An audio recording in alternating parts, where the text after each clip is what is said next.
नमस्कार बच्चों, आज हम करेंगे वर्कशीट नंबर 24 जो है क्लास 9 के स्टूडेंट्स के लिए। और ये आपके हिस्ट्री के चैप्टर नंबर 2 यूरोप में समाजवाद व रूसी क्रांति से संबंधित है। और ये आपका 29 अगस्त 2020 का वर्कशीट है। वर्कशीट नंबर 23 में हमने रूसी क्रांति का भाग 1 पढ़ा था, जिसमें हमने 1905 की क्रांति, खूनी रविवार से उसका संबंध जो है वो पढ़ा था कि किस तरह से खूनी रविवार की जो घटना है वो 1905 की क्रांति का कारण बनी। आज हम पढ़ेंगे रूसी क्रांति का भाग 2। ठीक है, तो इसमें जो सबसे पहला बिंदु है वो है रूस में समाजवाद का आना। तो रूस में जो समाजवाद की जो विचारधारा है कि लोगों का शासन हो, जो संसाधन है, जितने भी देश की संपत्तियां हैं उन पर लोगों का, समाज का अधिकार हो, या समाज के द्वारा जो प्रतिनिधित्व वाली सरकार चुनी जाती है उसका अधिकार हो, ये कहाँ से आया? यह आया जो पेरिस कम्यून था, एक बहुत बड़ा जो जन आंदोलन था, उसकी वजह से। हुआ क्या था कि 1871 में फ्रांस का जो पेरिस नगर है उसकी जो नगर परिषद है उस पर कामगारों, मजदूरों, पेशेवरों और आम लोगों, राजनीतिक कार्यकर्ताओं ने जबरन जन सरकार के रूप में कब्जा कर लिया। यानी इस आंदोलन में उन्होंने क्या किया, उन्होंने जो वहाँ की सरकार थी उसको हटा दिया, कहाँ की, उस नगर परिषद की, पेरिस नगर परिषद की। और उस पर किसका कब्जा हो गया था? इन लोगों का। ठीक है, यानी वहाँ पे किसकी सरकार बन गई थी? एक तरह से जनता की सरकार बन गई थी। अब ये जो घटना हुई थी, इस घटना ने दुनिया भर के जो समाजवादी थे, जो समाजवादी क्या होते हैं? जो ऐसे समाज की सोच रखते हैं जहाँ पर सभी संसाधनों पर किसका अधिकार हो? सरकार का या समाज का, और सब लोग समान हो, जो शासन हो वो जनता द्वारा चुने हुए प्रतिनिधियों द्वारा हो, और जनता के हितों का ध्यान रखा जाए। तो समाजवादी सरकार बनाने की जो प्रेरणा है उनको कहाँ से मिली? यहाँ से, जो पेरिस कम्यून का जो आंदोलन हुआ था, जिसने ज़बरदस्ती जो है जन सरकार बना ली थी, उससे मिला। यहीं से जो मज़दूर थे उन्होंने एक लाल झंडा, जिसे कम्युनिस्टा का झंडा बोलते हैं, उसको स्वीकार कर लिया। ठीक है, अभी भी देखना, जो कम्युनिस्ट उससे बिलोंग करते हैं विचारधारा से, कम्युनिस्ट विचारधारा से, यानी साम्यवादी विचारधारा से, वो लोग जो है लाल झंडा जो है अपनाते हैं। अब आते हैं अगले बिंदु पर। 1905 की जो क्रांति थी, ठीक है, उसमें क्या हुआ था? जो ज़ार था उसने एक ड्यूमा बनाने की जो है सहमति वो दे दी थी। ड्यूमा होती है संसद, जैसे हमारे यहाँ संसद होती है जो देश का शासन चलाती है कानून बना करके, है ना। वो अब संसद में कौन होता है? वो प्रतिनिधि होते हैं जनता के, जिनको जनता ने वोट देकर चुना है और वो जनता की तरफ से फैसले लेती है। तो जार ने भी मान लिया कि हाँ, आप ड्यूमा बना लो, ठीक है, संसद बना लो। अब संसद बनाने के लिए जो प्रतिनिधि है वो कहाँ चुने, किस में से चुने जाएंगे? जनता में से, है ना। लोग चुनाव में खड़े होंगे, जनता उनको वोट करेगी, और फिर वो जो प्रतिनिधि है वो चुनकर कहाँ आएंगे? संसद में, और वो जनता के लिए फैसले लेंगे। अब जब ये ड्यूमा की सहमति मिल गई तो उससे जो पहली बार जो है राजनीतिक अधिकार होता है ना, जैसे वोट का अधिकार, इससे रूसी जनता का परिचय हुआ। क्योंकि पहले तो निरंकुश शासन था जार का, जार के बच्चे ही आगे जाके जार बनेंगे, नहीं राजा बनेंगे। तो फर्स्ट टाइम जब ड्यूमा बनी तो लोगों को क्या मिला? वोट देने का अधिकार, यानी अपना शासक चुनने का अधिकार।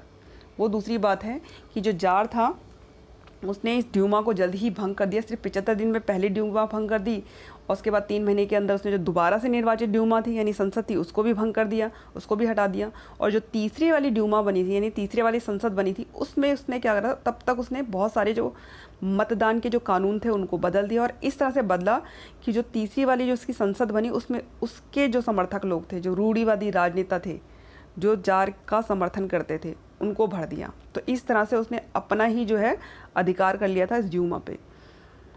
तो एक तरह से जो रूस की जो क्रांति थी 1905 वाली, एक असफल क्रांति थी, क्योंकि इसमें जो मकसद था इस क्रांति का वो पूरा नहीं हुआ था। वो किस तरह की सरकार बनाना चाहते थे? समाजवादी सरकार, लेकिन ये उस समय पूरा नहीं हुआ। इसके अलावा 1905 की जो क्रांति थी ना, उसका एक बड़ा कारण क्या था? जापान से पराजय। 1904 से 5 के बीच में रशिया का जो है जापान के साथ युद्ध हुआ था, जिसमें जापान जैसी छोटी सी कंट्री ने रशिया को हरा दिया था। उसके 2 बड़े बड़े इलाके जो है वो ले लिए थे। अब इससे भी जो सेना थी उसमें अराजकता थी, है ना। उसको लगा कि हम इतना, मतलब उसमें बहुत सारे लाखों सैनिक इनके मारे गए थे, तो सेना में अराजकता फैल गई। यानी वो डिसिप्लिन को नहीं मानती थी, वो लोगों के, वो अपने जो अधिकारी उनके हुक्मों को नहीं मान रही थी। क्यों? क्योंकि एक तो उनका प्रशासन जो है भ्रष्ट था, जो अपने फ़ायदे के लिए सोचता था, वो मिलकर नहीं लड़ रहे थे। अब इसके कारण आम जनता में भी भारी असंतोष की भावना थी। अब जनता को भी लगता था कि जनता से जब इतने सारे कर लिए जाते हैं, टैक्सेस लिए जाते हैं, उसके बाद भी जो जार है वो अपनी सेना को इतना मतलब सशक्त नहीं बना पाया कि वो जापान जैसी कंट्री से हार गए। उसका कारण क्या था? मेन उसका भ्रष्ट प्रशासन। तो ये वाली जो घटना थी, ये भी किसका कारण बनी थी? 1905 की क्रांति का ये बहुत बड़ा रीज़न था। अब चलते हैं अगले बिंदु पर। अब जो 1905 की असफल क्रांति थी, मैंने बताया ना इतनी सफल नहीं रही, क्योंकि जो मकसद था क्रांति का वो पूरा नहीं हुआ। के बाद बनी ड्यूमा से सरकार के बीच खींचतान और विवाद होता रहा, यानी इनमें हमेशा डिफरेंसेस बने रहे, क्योंकि जार जो है वो चाहता ही नहीं था उसके ऊपर कोई नियंत्रण करे, वो अपनी मन मर्जी चलाना चाहता था। तो ड्यूमा और सरकार के बीच में हमेशा क्या होता था? खींचतान। ठीक है, सरकार हो गई जार की और ड्यूमा हो गई वो संसद के, ये संसद हो गई जिसको जनता ने चुना है। ये इसमें जनता के प्रतिनिधि हैं जो जनता की तरफ से फैसला लेना चाहते थे, लेकिन जार के साथ उनका विवाद होता रहता था, इसलिए ये कामयाब नहीं थी। अब आपस की इनकी जो लड़ाई थी उससे क्या हुआ? ड्यूमा भी कमज़ोर हो गई और सरकार भी कमज़ोर हो गए, है ना। दो जने जब लड़ेंगे तो नुकसान दोनों को ही होता है। अब आते हैं 1912 के टाइम पे। 1912 में क्या हुआ कि जब चौथी ड्यूमा बनी, यानी चौथी जो संसद है निर्वाचित होकर आई, उस समय जो रूस था वो प्रथम विश्व युद्ध में शामिल हो गया। जो फर्स्ट वर्ल्ड वॉर थी वो 1914 से 17 के दौरान जो है लड़ी गई। तो वहाँ पर भी क्या है, रूस जो है असफल रहा। आपने देखा होगा कि उसमें जो रशिया था वो हार गया था किससे? ऑस्ट्रेलिया और जर्मनी से। ठीक है, उसको भारी पराजय जो है वहाँ पर झेलनी पड़ी थी, और धीरे धीरे जो सरकार थी उसका सेना पर नियंत्रण कम हो गया। अब आते हैं अगले उस पर। मार्च 1917 में जो पेट्राग्राद है, पेट्राग्राद जो है इसकी रशिया की शीतकालीन राजधानी है ना। आपको पता है रशिया एक ठंडी कंट्री है, तो इसमें सर्दियों और गर्मियों की जो कैपिटल है वो अलग अलग है। इसमें उस समय पेट्राग्राद जो है इसकी शीतकालीन राजधानी थी। तो वहाँ पे जो भूखी बदहाल जनता थी वो अनियंत्रित हो गई और लूटमार करने लगी, क्योंकि युद्ध के कारण जो रशिया वो इतना बदहाल हो चुका था, वहाँ की जनता इतनी मतलब उनको खाने को नहीं मिल रहा था, लाखों लोग भूख से मर रहे थे। तो उसकी वजह से क्या होने लगी? लूटमार। और जो जार था उसने सेना को उन पर गोली चलाने का आदेश दे दिया, पर सेना ने क्या करा? इनकार कर दिया। ठीक है, वो भी एक तरह से क्रांतिकारियों से मिल गई। तो ऐसे माहौल में समाजवादी जो कामगार पार्टी के बोल्शेविकों ने सत्ता पर कब्जा कर लिया। ठीक है, ये लेनिन की पार्टी थी। तो ये जो पूरा जो क्रांति हुई उस समय की 1917 की, उसमें किसने सत्ता पर कब्जा किया? बोल्शेविकों की पार्टी ने। ठीक है, बोल्शेविक जो है रशियन वर्ड है, उसका हिंदी में अर्थ होता है बहुमत। ठीक है, अब वहाँ पर एक और राजनीतिक दल था, वो था मोंशेविक। मोंशेविक का मतलब था अल्पमत। वो जो था वो ये नहीं चाहता था कि हम सीधे सीधे जाके सत्ता पर कब्जा कर लें, है ना। आपको पता है ये जो 1917 की क्रांति है, एक तरह से वो 25 साल की तैयारी के बाद एक पूरी प्लान वे में वाली क्रांति हुई थी। ठीक है, जिसमें कुछ घटनाओं, जिसमें 1914 से 1917 का जो विश्व युद्ध था वो थोड़ा प्रमुख वो बन गया कारण इस वाली क्रांति का। लेकिन ये पूरी तैयारी के साथ हुई थी, और इसमें जो दो पार्टियां थी इनका उसमें महत्वपूर्ण भूमिका थी, जिसमें बोल्शेविकों ने जो है सत्ता पर कब्जा किया। लेकिन जो ये मोंशेविक थे ये चाहते थे कि ना जो राजनीतिक सुधार हों वो धीरे धीरे हों, मतलब हम सीधा सीधा सत्ता पे कब्जा ना करें, जो जार का शासन चल रहा है ना उसमें धीरे धीरे करके जो है उसमें सुधार करवाते रहें। लेकिन जार जो है वो इन बातों को मानने वाला था नहीं, तो इनकी जो ये नीति थी वो असफल रही। ठीक है, कि हम संसदीय चुनाव में भाग लेंगे, हम भी शासन में शामिल होंगे, लेकिन जब तक जार रहेगा तो ये काम सफल ही नहीं हुआ। तो इसीलिए जनता ने एक तरह से इनको ना चुन करके इनको चुन लिया और इन्होंने सत्ता पर कब्जा कर लिया। अब इनकी जो विचारधाराएं थी उनके बारे में नीचे प्रश्न है, उस पर विस्तार से चर्चा करेंगे, तब आपको ज़्यादा से अच्छे से समझ में आएगा। अब हुआ क्या, जब 1917 की क्रांति हुई तो हड़ताल हुए, विरोध प्रदर्शन हुए, सेना ने भी विद्रोह कर दिया। सेना जो है क्रांतिकारियों के साथ जाकर मिल गई, उसने जार का जो है हुक्म मानने से इनकार कर दिया। फाइनली जो कितने मार्च 2 मार्च को जो है उसने जार ने जो है कमांडर के कहने से गद्दी छोड़ दी। तो इस तरह से जार के शासन का अंत हो गया और ये 1917 की जो क्रांति थी एक सफल क्रांति थी, क्योंकि ये पूरी तैयारी के साथ हुई थी। अब आते हैं इसके अगले बिंदु पर, लेनिन। ठीक है, लेनिन का जो बहुत बड़ी भूमिका थी ये जो रशिया की जो क्रांति है उसको सफल बनाने में। और जो लेनिन था वो प्रभावित था किससे? कार्ल मार्क्स से और एंजल जैसे साम्यवादी विचारकों से, जिनके विचार क्या था कि किसी के पास निजी संपत्ति नहीं होनी चाहिए, जो पूंजीपति लोग हैं वो अपने लाभ के लिए मजदूरों का शोषण करते हैं, और जो संसार भर के जितने भी उत्पादन के साधन हैं, कंपनियां, फैक्ट्रियां, उस पर मजदूरों और किसानों का अधिकार होना चाहिए। ठीक है, और उनका ये भी मानना था कि शांतिपूर्ण ढंग से ना कभी भी पूंजीवाद को नहीं मिटा सकते, तो अगर इसके लिए हिंसा करनी पड़े, हड़ताल करनी पड़े, क्रांतियाँ करनी पड़े, तो ये सब कुछ जायज़ है। ठीक है, और वो कहते हैं अगर जनता को सुख और शांति तभी मिलेगी जब वो हथियार उठाकर पूंजीपतियों को नष्ट कर दे, यानी जो फैक्ट्रियों के मालिक है, कंपनियों के मालिक है, उनको नष्ट कर दे, और मजदूरों और किसानों का अधिनायकवाद स्थापित करें, यानी ये खुद लीडर बने। वहाँ पे जो नेता बने वो कौन बने, शासक बने वो कौन बने? मजदूर और किसान।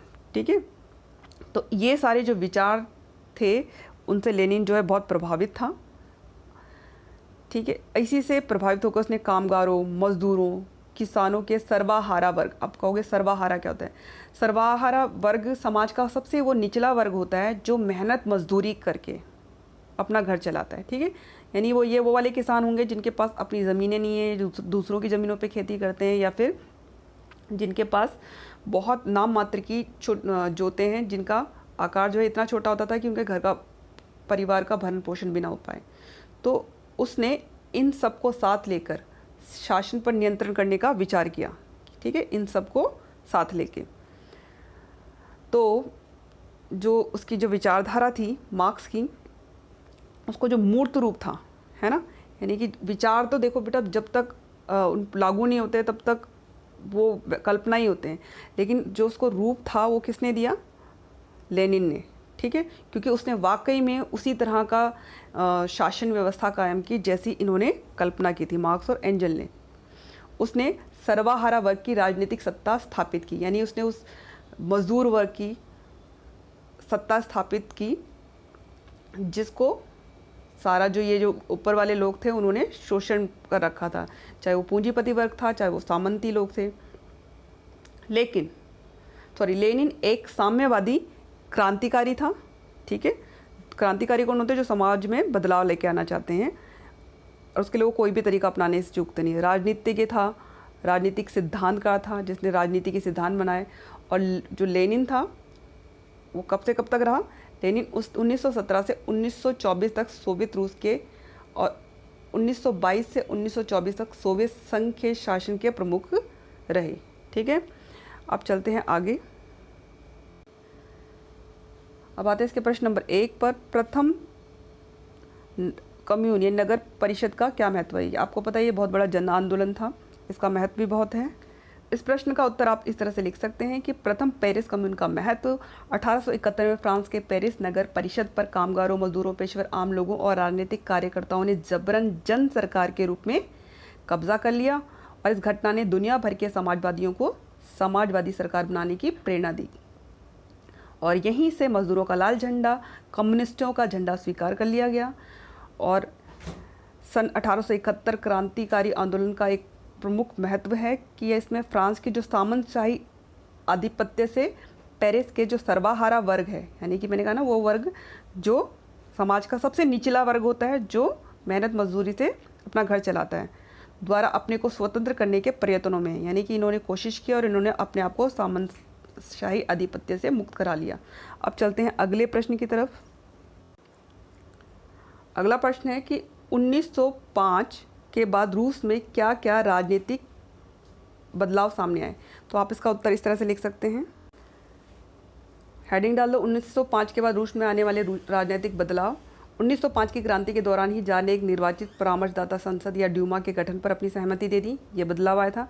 क्रांति के समय कुछ दिन तक फैक्ट्री और मजदूरों की जो बहुत सारी ट्रेड यूनियनें और फैक्ट्री कमेटियाँ थी वो अस्तित्व में रही, यानी उस समय वो बनी थी, लेकिन 1905 के बाद क्या करा, उन्हें गैर कानूनी घोषित कर दिया गया, इन यूनियनों को और कमेटियों को। उसके बाद क्या हुआ, जितनी भी राजनीतिक गतिविधियां थी उन पर बहुत भारी पाबंदियां जो है वो जार ने लगा दी। उसके बाद जो जार था उसने पहली जो ड्यूमा थी यानी संसद को मात्र 75 दिन में, और जो पुनर्निर्वाचित थे यानी जिसको हमने दोबारा से निर्वाचित किया था उन्होंने उस ड्यूमा को 3 महीने के अंदर बर्खास्त कर दिया। उसके बाद जो अगला था, जार ने मतदान कानून में फेरबदल करके जो तीसरी ड्यूमा थी उसमें रूढ़िवादी राजनेताओं को भर दिया। रूढ़िवादी राजनेता वो थे जो जार के शासन का समर्थन करते थे, और उसने क्या करा था, उदारवादियों और क्रांतिकारियों को ड्यूमा से बाहर रखा। तो ये हो गया आपका उत्तर। अब चलते हैं अगले प्रश्न की तरफ। अब आते हैं, अगला प्रश्न क्या है, बोल्शेविकों और मोनशेविकों के बीच क्या मतभेद थे। तो अब इसको आप इस तरह से लिख सकते हो बेटा, अपने जो आंसर्स हैं वो पॉइंट्स में लिखा करो, उससे ज़्यादा अच्छा प्रभाव पड़ता है और नंबर भी अच्छे मिलते हैं। ठीक है, तो हमने सबसे पहले ये जान लेते हैं कि बोल्शेविक थे क्या। बोल्शेविक जो है एक मार्क्सवादी रूसी सामाजिक डेमोक्रेटिक पार्टी थी, जिसको RSDLP भी मानते थे। ठीक है, इसका एक गुट था, कौन सा, बोल्शेविक मार्क्सवादी रूसी सामाजिक डेमोक्रेटिक पार्टी। और मोनशेविक क्या था, मोनशेविक था रूसी क्रांतिकारी आंदोलन का एक गुट जो 1904 में उभरा था। बोल्शेविक का अर्थ आपने पढ़ाई था वहाँ पे बहुमत, और मोनशेविक का अर्थ होता है अल्पमत। अब आते हैं इनके बीच में मतभेद क्या थे। तो सबसे पहले जो बोल्शेविक चाहते थे कि पार्टी में अनुशासित पेशेवर क्रांतिकारियों का एक छोटा सा संग्रह हो, लेकिन ये चाहते थे कि वो जो पार्टी है वो इतनी स्ट्रिक्ट नहीं होनी चाहिए, उसमें थोड़ा ढीलापन होना चाहिए, जो लोग भी इसमें शामिल होना चाहते हैं हो सकते हैं, ऐसा कुछ वो रिस्ट्रिक्शन नहीं होनी चाहिए इसमें। दूसरा, साम्यवाद के बारे में विचार। तो बोल्शेविकों का मानना था कि 1917 तक रूस एक क्रांति के लिए तैयार था और जो देश के लिए साम्यवाद स्थापित करेगा, यानी ये चाहते थे कि क्रांति का भी ये सही समय है, क्रांति होनी चाहिए। लेकिन जो ये मोनशेविक थे, इनका मानना था कि अभी जो देश है वो क्रांति के लिए तैयार नहीं है, इसलिए पूंजीवाद को बढ़ावा देना होगा और उसके बाद ही हम साम्यवाद को जो है हासिल कर सकते हैं। तो इनकी विचारधाराओं में ये अंतर था। अब चलते हैं अगले उस पर, हिंसा। तो बोल्शेविक अपने लक्ष्य को प्राप्त करने के लिए हिंसा का उपयोग करने में संकोच नहीं करते। तो कहते हैं अगर हमें मारकाट भी मचानी पड़े तो कोई दिक्कत नहीं। लेकिन जो मोनशेविक थे वो हिंसा का उपयोग नहीं करना चाहते थे, वो किस तरह की मारकाट नहीं चाहते थे। अब है नियंत्रण की प्रकृति, ये किस तरह का नियंत्रण चाहते थे। तो बोल्शेविकों का मानना था कि जो अन्य संगठन है जैसे ट्रेड यूनियन है, वो सब पार्टी के द्वारा ही नियंत्रित की जानी चाहिए। लेकिन ये जो मोनशेविक थे ये थोड़ा सा उदारवादी प्रवृत्ति के थे। वो कहते कि नहीं, इन संगठनों में पार्टी की उपस्थिति पर्याप्त है, मतलब हम उसमें शामिल हैं, वहाँ जाते ठीक है, लेकिन हमें उस पर नियंत्रण नहीं करना चाहिए। तो ये इनके विचारों में मतभेद था। अब चलते हैं अगले प्रश्न की तरफ। अगला प्रश्न है कि रूसी क्रांति में लेनिन का क्या योगदान है। तो ये तो इसको रूसी क्रांति का जनक माना जाता है। अब देखते हैं इसका उत्तर हम कैसे लिखेंगे। तो इसका उत्तर है कि रूस की क्रांति को सफल बनाने में या रूस में क्रांतिकारी आंदोलन के विकास में लेनिन की जो है महत्वपूर्ण योगदान था। लेनिन रूस की सबसे शक्तिशाली पार्टी बोल्शेविक पार्टी का नेता था।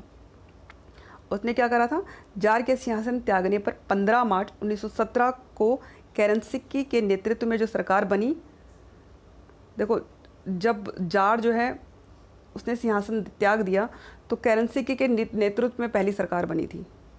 लेकिन वो जो थे वो समस्याओं को जो हल नहीं कर पाए जनता की, ठीक है, तो जनता में काफ़ी असंतोष था। तो ऐसे कठिन समय में यदि लेनिन ने देश की बागडोर ना संभाली होती तो जितना भी उन्होंने मेहनत की थी इतने सालों से, वो सब किए कराए पर क्या फिर जाता, पानी। क्योंकि इस क्रांति को सफल बनाने के लिए लेनिन ने बहुत सारे कदम उठाए थे।